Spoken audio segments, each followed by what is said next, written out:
আসসালামু আলাইকুম। আজকের ভিডিওতে দেখাবো অক্টাল থেকে হেক্সাডেসিমেলে কনভার্সন আর হেক্সাডেসিমেল থেকে অক্টালে কনভার্সন। তো আমার প্লেলিস্টে আমি একটা ভিডিও দিছিলাম যেটা হচ্ছে অক্টাল, হেক্সাডেসিমেল আর বাইনারি নিয়ে। তো ওই ভিডিওটা দেওয়ার পর আমি মনে করি না যে এই ভিডিওটা দেওয়ার প্রয়োজন আছে। তারপরেও ইনকেস কেউ যদি এইখানে এসে আটকে যাও, সেই জন্য এই ভিডিওটা করা।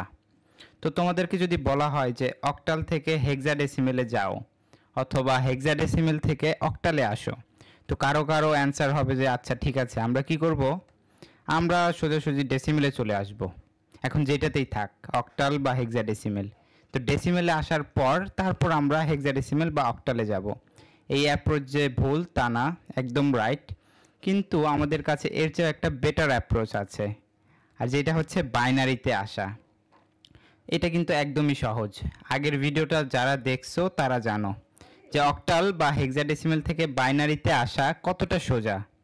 তো এই ভিডিওতে আমি এটাই দেখাবো, কিভাবে খুব সহজে তোমরা অক্টাল বা হেক্সাডেসিমেলের নাম্বারকে কনভার্ট করতে পারবা। চলো শুরু করি।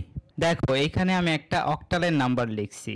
এবার এটাকে যদি আমি হেক্সাডেসিমেলে নিতে চাই, তাহলে আমি এটাকে সবার প্রথমে বাইনারিতে নিব খুব সহজে। কিভাবে, আমরা প্রত্যেকটা ডিজিটের জন্য বাইনারি নিয়ে নিব, আর সেটা নিব 3 বিটে। যখন অক্টাল থেকে আমরা বাইনারিতে যাব তখন নিব 3 বিট করে, আর যখন হেক্সাডেসিমেল থেকে আমরা বাইনারিতে যাব তখন নিব হচ্ছে 4 বিট করে। তো দেখো কিভাবে নিব। এই যে সবার প্রথমে যেই 3, এর জন্য আমরা বাইনারি নিব 3 বিটে। তো 3 এর জন্য বাইনারি কত হবে? 3 এর জন্য আমাদের বাইনারি হবে হচ্ছে 1 1। কিন্তু সামনে আমরা একটা চাইলে 0 দিতে পারি, যেহেতু আমরা 3 বিটের কথা বলছি। না দিলেও সমস্যা নাই, শুরুতে 0 না দিলেও সমস্যা নাই, কিন্তু মিডলে বা শেষে দিতে হয়। এরপর দেখো, এটা ছিল হচ্ছে 3 এর জন্য। এবার আমরা যদি 7 এর জন্য নেই, 7 এর জন্য বাইনারি কি? 7 এর জন্য বাইনারি হচ্ছে 111। তারপর দেখো আবার 7, আবার যদি আমরা বাইনারি নেই, আবার 3টা 1। এবার খেয়াল করে দেখো তো, মাঝখানে একটা দশমিক ছিল না? এটা কিন্তু একটা ফ্র্যাকশনাল নাম্বার ছিল অক্টালের। তো সেই কারণে আমরা কি করব, আমরা এখানেও একটা দশমিক দিয়ে দিব, যেহেতু এটা ফ্র্যাকশনাল। এইবার খেয়াল করো, এইবার আমাদেরকে কি করতে হবে। এইবার হচ্ছে আমরা যেহেতু হেক্সাডেসিমেলে কনভার্ট করব, সেহেতু আমরা 4 বিট করে ভাগ করব। এই বাইনারিটাকে আমরা 4টা 4টা করে ভাগ করে ফেলবো। দেখো কিভাবে। এই যে আমাদের ডেসিমেল পয়েন্ট, এর বাম পাশ থেকে আমরা সবার প্রথমে ভাগ করা শুরু করব। তো আমরা যদি এই 4টা বিট নেই শুরুতে, তারপরে এদিকে আরও 2টা ডিজিট পড়ে রয়েছে। তো এখানে আমরা কি করব, 2টা 0 বসিয়ে দিব 4টা ডিজিট পূরণ করার জন্য। আর ডান পাশে খেয়াল করো তো দশমিকের, এইখানে আবার 3টা 1 আছে কিন্তু 0 নাই। আমরা কি করব, একটা 0 বসিয়ে দিলাম। এই 0টা বসাতে হবে এখানে, এটা ইম্পর্টেন্ট। এই 0 বসানোর কারণে কিন্তু এই বাইনারির ভ্যালুটা চেঞ্জ হয়ে গেছে।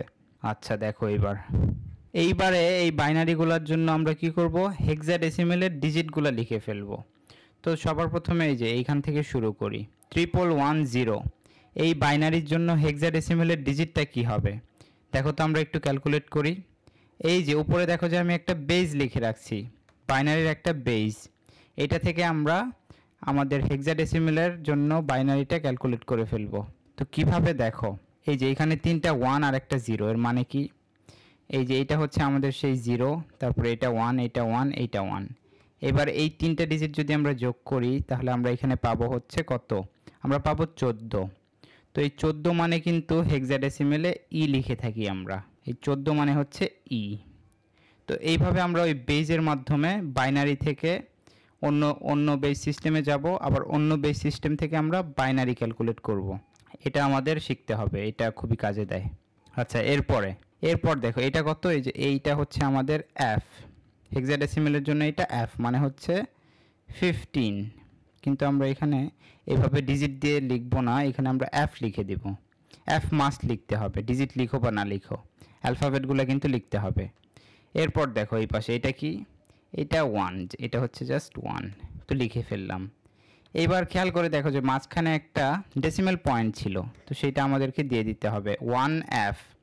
এরপর একটা ডেসিমেল পয়েন্ট আছে, তো এটার অ্যান্সারটা হবে হচ্ছে এরকম 1f পয়েন্ট ই হবে। আচ্ছা, এইবারে এই অক্টালটাকে যদি আমরা হেক্সাডেসিমেলে কনভার্ট করি, তাহলে সবার ক্লিয়ার হয়ে যাওয়ার কথা। দেখো আবার আমরা প্রত্যেকটা ডিজিটের জন্য বাইনারি নিব 3 বিটে, কারণ এটা অক্টালে রয়েছে। তো 5 এর জন্য বাইনারি কি? 5 এর জন্য বাইনারি হচ্ছে আমাদের 101। তারপর 1 এর জন্য বাইনারি কি? এখানে একটা জিনিস খেয়াল করো যে 1 এর জন্য আমরা বাইনারি জানি হচ্ছে 1, কিন্তু এখানে আমরা শুধু 1 লিখব না, আমরা নিব 3 বিটে। এই জন্য আমরা দুইটা 0 অ্যাড করে দিব। এরপর দেখো 7 এর জন্য বাইনারি কি? 7 এর জন্য বাইনারি হচ্ছে 111। এইবার আমাদেরকে চারটা চারটা করে ডিজিট ভাগ করতে হবে। তো আমরা কিভাবে করব? এই যে আমরা ডান পাশ থেকে শুরু করব, যেহেতু এখানে কোনো দশমিক নাই। এই যে ডান পাশ থেকে শুরু করলাম, এই চারটাকে নিলাম। তো এই চারটা মানে কি? এইখানে আমরা হিসাব করি, দেখো চারটাই 1। তো তুমি যদি এই যে এইটা দেখে হিসাব করো এখানে, তাহলে তুমি পেয়ে যাবা হচ্ছে চারটা যদি 1 দাও, এটা পেয়ে যাবা 15। যেগুলোর নিচে 1 দিলাম ওগুলাকে যোগ করবা, দেখো এগুলো যোগ করলে 15 হয়। আর এই 15 মানে কি? 15 মানে হচ্ছে আমাদের হেক্সাডেসিমেলে সরি 15 মানে হচ্ছে F। এই যে এখানে F লিখে দিলাম। এরপর দেখো এই দুইটা 0 আর এইখানে 01। তো এটা কত? এটার মানে হচ্ছে আমাদের 4। 0100, এটার মানে হচ্ছে 4।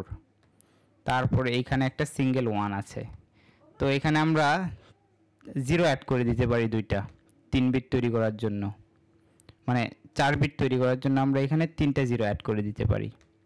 0 অ্যাড করো বা না করো, এটা 1ই থাকবে। তো এই যে দেখো আমাদের অ্যান্সারটা কি আসলো? 1 4, তারপর হচ্ছে F। তো এটাই হচ্ছে আমাদের ওই অক্টালের জন্য হেক্সাডেসিমেলের নাম্বারটা। আচ্ছা, এইবারে আমরা দেখব হচ্ছে হেক্সাডেসিমেল থেকে কিভাবে আবার অক্টালে আসব। তো এটার নিয়মও সেম, এইখানে শুধু আমাদের 4 বিট করে বাইনারি নিতে হবে। দেখো এই যে শুরুতে 2, এর জন্য আমরা কি নিব? 4 বিটে বাইনারি নিব। 2 এর বাইনারি আমরা জানি হচ্ছে 10, কিন্তু আমাদেরকে এখানে নিতে হবে দুইটা 0 এক্সট্রা। এটা হচ্ছে 2 এর জন্য বাইনারি। এইবার দেখো এখানে হচ্ছে এই যে B, তো B মানে কত? B মানে হচ্ছে 11। B এর জন্য বাইনারি কি হবে? B এর জন্য বাইনারিটা হবে হচ্ছে 1011। তারপর সবার শেষে F এর জন্য বাইনারি কি? F এর জন্য আমরা বাইনারি জানি হচ্ছে 4টা 1। দেখো 4 বিট করে বাইনারি নিছি। এবার যেহেতু আমরা অক্টালে কনভার্ট করছি, এই ক্ষেত্রে আমাদের কি করতে হবে? এবার 3 বিট করে আলাদা করতে হবে, বা 3 ডিজিট করে আলাদা করতে হবে। দেখো আমরা যদি আলাদা করি, তো এই যে এই 3টা ডিজিট, তারপরে এই 3টা ডিজিট, এদিক থেকে 3টা আর এদিক থেকে 3টা, দেখো সুন্দর মতো মিলে গেছে, আমাদেরকে এক্সট্রা 0 দেওয়ার দরকার পড়লো না। তো এবার দেখো আমরা যদি এগুলাকে আবার কনভার্ট করে ফেলি অক্টালে, এটা মানে কি? 3টা 1, এটার মানে হচ্ছে 7। তারপর এখানে কি? আবার 3টা 1, এই 3টা 1, এর মানে হচ্ছে আবার 7। এরপর এখানে কি? এই 3টা, এই 3টা মানে কি? 010, এটার মানে হচ্ছে 2। তারপরে এখানে সিঙ্গেল 1 পড়ে রয়েছে, এটার মানে হচ্ছে 1। তো দেখো এটাই হচ্ছে আমাদের ওই হেক্সাডেসিমেলের জন্য অক্টাল নাম্বারটা 1277। এটাই হচ্ছে আমাদের ওই হেক্সাডেসিমেলের জন্য অক্টাল। এইবারে দেখো, এইবারে আমি একটা ফ্র্যাকশনাল হেক্সাডেসিমেল নাম্বার লিখছি। তো এটা দিয়ে আমরা আমাদের এই ভিডিওটা আজকে শেষ করে দিব। A আর B, এটার মানে কি? 10 আর 11। তো এগুলার জন্য আমরা 4 বিট করে বাইনারি নিয়ে নিব। এর জন্য বাইনারি কি হবে? এর জন্য আমাদের বাইনারি হবে হচ্ছে 1010, মানে 10। তারপরে এখানে B এর জন্য বাইনারি হবে হচ্ছে 1011। এইবার এগুলাকে আমরা কি করব? 3 বিট করে ভাগ করব। কিন্তু একটা গুরুত্বপূর্ণ জিনিস খেয়াল করো, যে এইটা যেহেতু আমাদের ফ্র্যাকশনাল নাম্বার ছিল, আমরা ডাইরেক্ট এইভাবে করতে পারবো না, ডাইরেক্ট 3 বিট করে আলাদা করতে পারবো না। আমাদেরকে এখানে দশমিক দিতে হবে, দশমিক দিয়ে তারপরে আলাদা করতে হবে। এবার চলো আলাদা করি। তো দেখো এই দিক থেকে আলাদা করব 3টাকে, তারপর এদিকে যাব, বাম দিকে যাব, ডান দিক থেকে বাম দিকে যাব, শুরু করব হচ্ছে এই জায়গা থেকে। তো এখানে দেখো যে কোনো নাম্বার নাই, আমরা কি করব? দুইটা 0 দিয়ে দিব, দিলাম। এইবার ডান পাশে দেখো, ডান পাশে এখানে এই জায়গা থেকে শুরু করলাম, এই যে 3টা ডিজিটকে আলাদা করলাম 101। এবার খেয়াল করে দেখো যে এই 1টা এটা আলাদা হয়ে গেছে, এই বেচারা 1-এর সাথে কেউ নাই। তো এটাকে 3টা ডিজিটে রূপান্তর করার জন্য আমরা দুইটা 0 অ্যাড করে দিব। খেয়াল করো যে দুইটা জিরো অ্যাড করার আগে এ কি ছিল, এ ছিল হচ্ছে 1, আর যখন আমরা আবার দুইটা জিরো অ্যাড করে দিচ্ছি, তো দুইটা জিরো অ্যাড করে দিলে এটা হয়ে যাচ্ছে হচ্ছে আমাদের 100, এর মানে হচ্ছে 4। এই জিনিসটা এখানে খেয়াল রাখতে হবে যে দশমিকের ডান পাশে যখন আমরা 1 এর সাথে 0 অ্যাড করি তখন সেটার ভ্যালুও কিন্তু চেঞ্জ হয়ে যায়, এটা মাথায় রাখবা। এবার চলো নাম্বারগুলোকে আমরা কনভার্ট করা শুরু করি। আচ্ছা দেখো এখান থেকে শুরু করলাম 10, এটার মানে কি, এটার মানে হচ্ছে 2, তারপরে এইদিকে 1, তারপরে এখানে আমাদের দশমিক দিতে হবে, তারপরে 101 এটার মানে হচ্ছে 5, আর এইদিকে 100 এর মানে হচ্ছে 4। তো আমাদের নাম্বারটা কি এখানে 1254, এটাই হচ্ছে আমাদের অক্টাল। কার অক্টাল? ওই A.B হেক্সাডেসিমেল এই নাম্বারটার জন্য অক্টাল। তো এই আইসিটি চ্যাপ্টার 3 এর তোমরা যদি পুরো প্লেলিস্টটা অ্যাক্সেস করো তাহলে তোমরা এখানে পেয়ে যাবে হচ্ছে একদম পুরো বেসিক লেভেল থেকে অ্যাডভান্স লেভেল পর্যন্ত। সবাই প্লেলিস্টটাকে অ্যাক্সেস করবা চ্যানেলে গিয়ে, আর তোমরা তোমাদের ফিডব্যাক দিতে পারো আমাকে।